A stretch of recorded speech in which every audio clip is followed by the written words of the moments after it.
Here's a man who the Greeks tell the story of Tithonus, who was a man who asked the gods for eternal life, and to his delight, they granted him eternal life.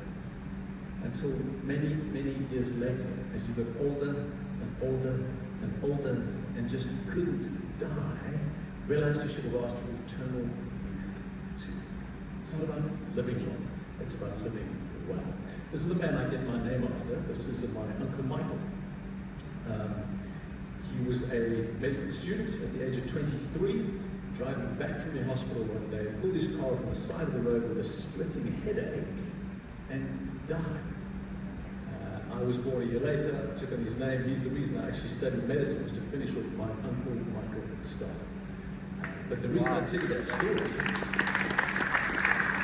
I carried this briefcase right throughout med school. Let me tell you, when this old leather briefcase with his name anagram on the side, and when you're backing through like physics, there's nothing like a dead uncle to motivate you. You can do this. It's really hard. In fact, I remember my physics class in particular, fellow students stood up mid-lecture, and this professor is, yes, he says, I'm sorry, Prof, but why do we as doctors, first-year students, already the arrogance, why do we as doctors have to study physics? And this professor just said, because physics saves lives. And carried on.